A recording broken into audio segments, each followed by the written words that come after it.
one of my favorite places in the background here. That's the so-called Temple of the Moon, but it's also the Amaru Machai, which is the cave of the snake. In fact, there are two caves.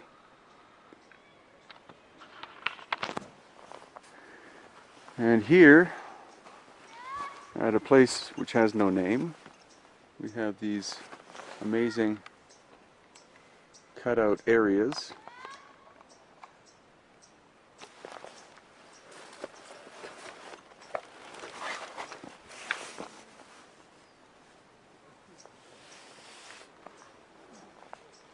Very heavily weathered stone, but formations or constructions or shapings here up on top.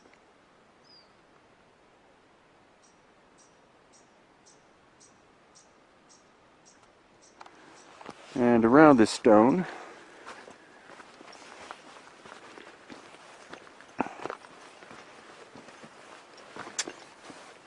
what's this? It's an entrance to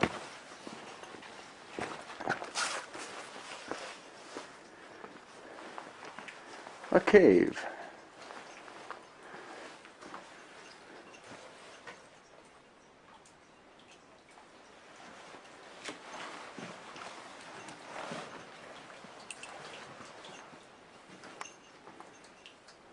So you can see someone did repair work or filling in work there.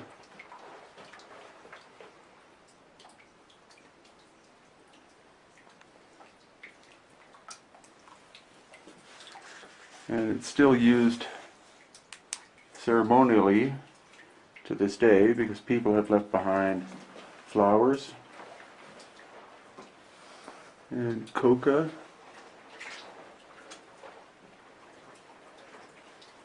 And it's all black because of the burning of little fires of incense and things like that.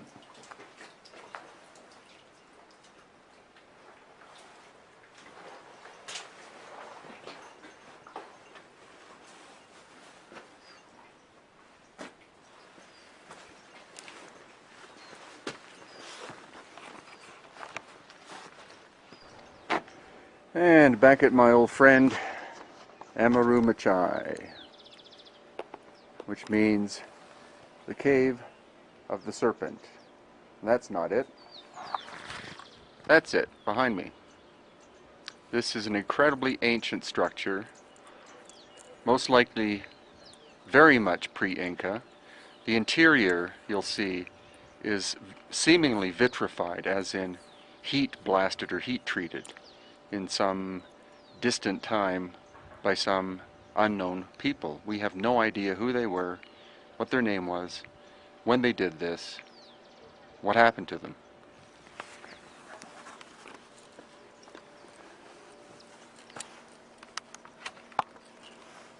So at the entrance, in a very stylistic manner, is a condor. That's the condor's head, as you can see there. Condor represents the superconscious, the highest state of being. And below that, broken, looks like his head got knocked off, probably by the Spanish, is the puma. The puma represents the conscious mind. And the namesake is Amaru. Amaru is the snake. And here is a large and polished one going in that way, and below it we have another going all the way down from there and up and across.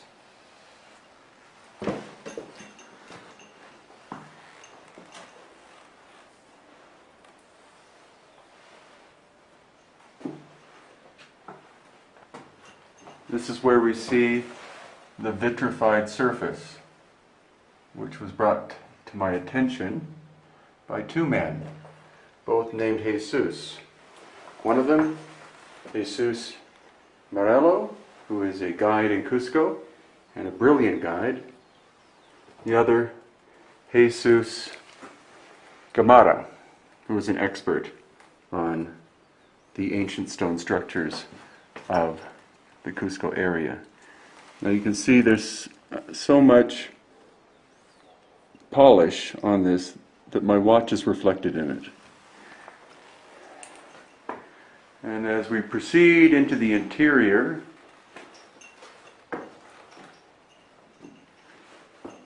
this large stone slab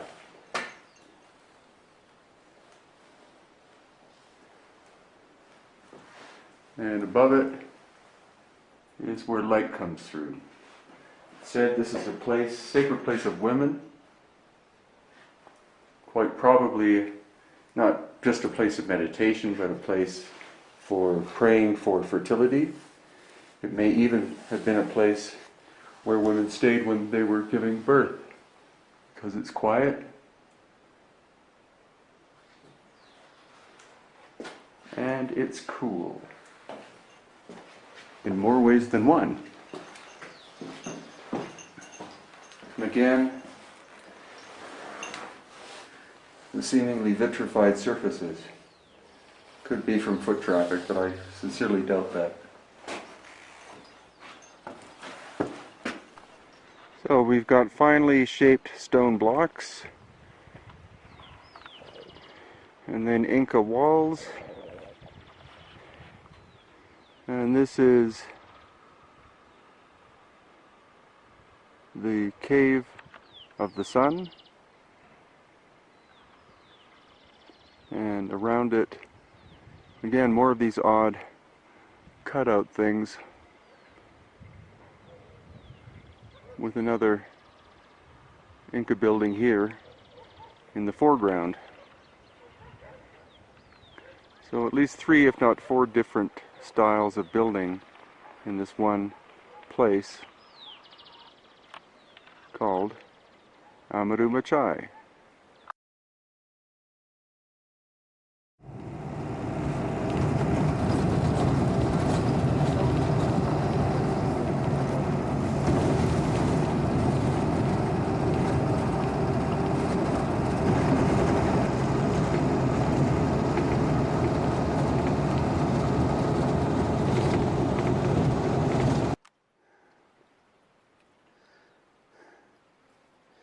Okay, I'm sure you're asking yourself, where is this and where am I? In fact, I'm below ground at the city, or just outside the city, of Nazca in Peru. The water here is coming from the high mountains, or possibly even the Andes, going underground and working its way gradually to the ocean. But at this point, it's been accessed, or was accessed by the Nazca people more than 1,500 years ago.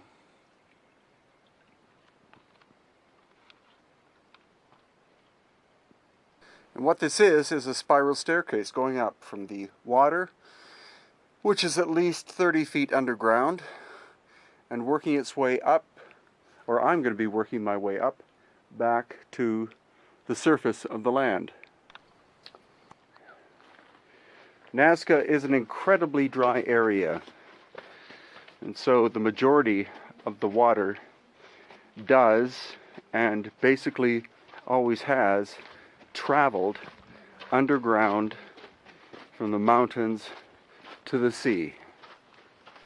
And what this amazing Puccio system does is it allowed the ancient Nazca people to access this underground water, which not only is clean because it's moving through sand, but it's also still cool as compared to the ambient temperature of the air here.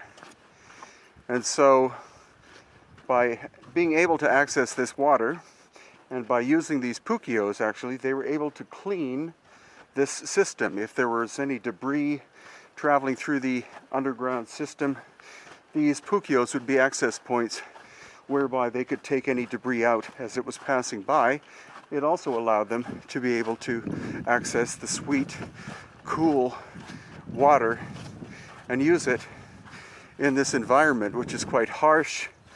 And in some cases, if you look at the distant mountains, absolutely nothing grows there whatsoever. It's so dry, possibly an inch of rain per year. So, just an example of ancient indigenous genius at work 2,000 years ago and still functioning to this very day. Now, not that many people visit this area. Almost everyone flies over the Nazca lines and geoglyphs.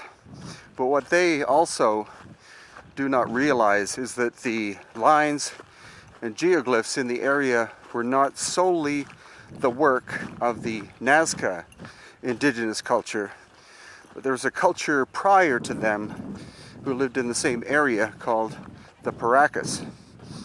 The Paracas lived all the way from the coastal area all the way through here into the high mountain areas as well. And they were the somewhat famous people who had elongated skulls. Now what happened was, about the year 0 or 100 AD, the Nazca people moved into this area. They were much more warlike than the Paracas, and they basically took over. When they did that, they did it in a violent way, wiped out the royal family of the Paracas, who were the ones with elongated skulls. So all of a sudden, more or less, from the archaeological record, the elongated skulled people of this area disappear. My mission, or one of my main missions in life, is to find out who these elongated skulled people were, where they came from, and now I think I more or less know what happened to them.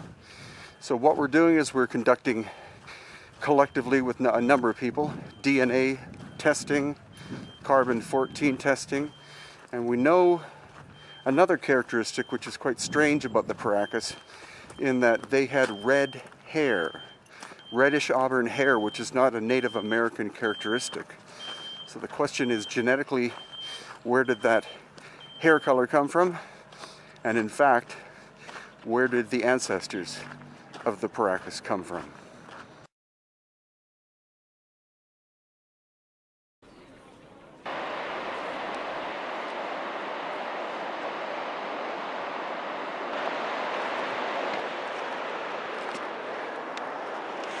We're at a location called Ñaupa Huaca.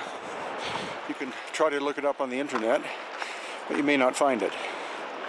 It's in the area of Cusco and the Sacred Valley of Peru. Now the Ñaupa were an ancient people, or maybe people, who lived in this area about 2 hours outside of Cusco, Peru, in the very distant past.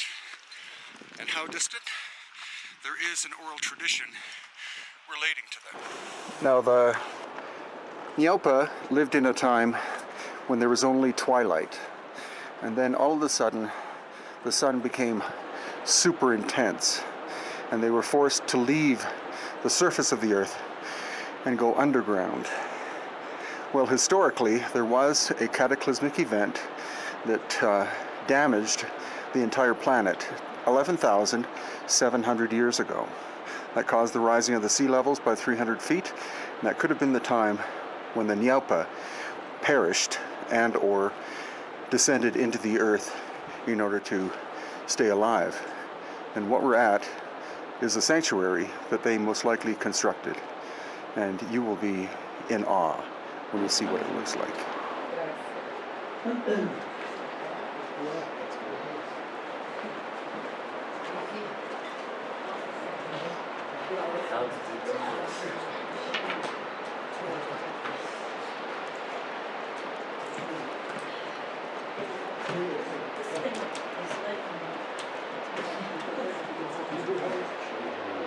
Ancient word Quechua, which means older people, people who has been inhabit this planet before this 4 human race. We have Otomis, we have Lemures, we have Atlantis, we have all of these kind of previous people. For us, the Ñaupas and the Machos has been those who has been inhabit here. And before of that, even they say that they used to inhabit this planet when there was not a sun here. That it was like a twilight. Something like that, just in the morning, something like this. And when the cataclysm happened, most of these people has been extinguished. But some other, they refused on under the ground in caves and so on. And they has been also reduced because they were giants. And they has been reduced their size to live there. And nowadays, early in the morning and late in the afternoon, they come out of this kind of caves and sit there to take this light that was as it was before. Because if they come into the full light, they're going to be burned, they're going to be killed. But they eat energies. So it is dangerous in our tradition to go to this cave when it's very early in the morning or late in the afternoon, because these energies can touch you and, yes, and make you sick. Now, what it means to me is that, like in the North American natives, where they used to do the vision quest and so on, there has been a special kind of hills where there was a lot of conifers, perhaps. And now we know that the air could be charged by positive particles or negative particles. So it doesn't mean that one is good, one is bad. However, the positive particles, if you are with your muscles warm and you are touched by this current, they can produce into you a paralysis. Or the negative ions in the air can take you in a more easy way to go into altered state of perception. So, if we came here, which is a special energetic vortex, okay, what will be the purpose to some crazy one to come all the way here, make all this work of the terraces here, when you have all the valley to farm here, okay, and make all this work. You are not going to bring, like some people say, I'm bringing these people here to practice, and they have here to make how to carve the stones, so they are going to... No, doesn't make sense. It has to have something here. And this something, for me, is particular qualities of energy that you can take here, okay? By the name Ñaupa is telling us that this is a very ancient place. And what could be our Ñaupa in ourselves? Our ancestors, our deepest knowledge, our essence of our body. Nowadays, we might call these our DNA. Okay? So when you come in these particular places, these are like a special vortex where you can reach that level of your Ñaupa. So it's not necessarily to come here to pray, no. We are familiar with different states of being, which are our emotions. Anger, fear, love, right? One of the best states of being is gratitude. Gratitude. So what we can do here, for whatever reason, everything in our life has been taking a shape for us to be here, we should be grateful. Why? I don't know. Doesn't matter either. But just to be grateful, close your eyes, and get ready to receive whatever nature, which is wiser than us, has been brought us to be here.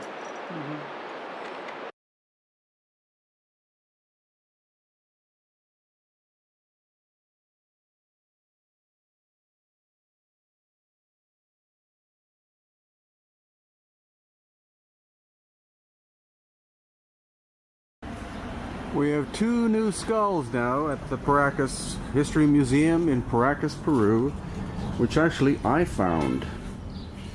This is the first one.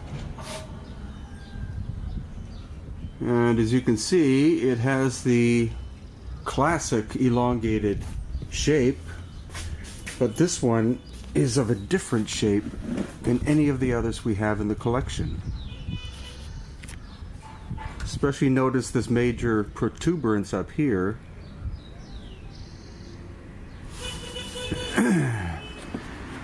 Only 28 teeth, so probably a late teenager when he or she died. Most likely a she because there is no brow ridge. And as well, in the back, we have the classic hole, which identifies an elongated skull. This could have been for nerve or blood flow coming out of the back of the head. And also, this indentation here showing the possible separation of the hemispheres of the brain. So why conventional academics really don't study this much still confounds me. But I am more than happy that while walking out in an area outside of Paracas, we stumbled across this skull and actually two others that were left behind by tomb robbers.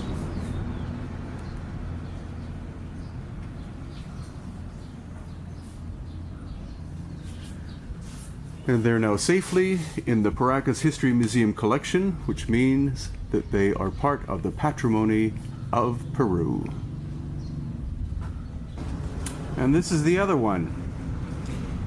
Through the dentition, we can see that this child was somewhere between 10 and 12 years old, with a skull like that.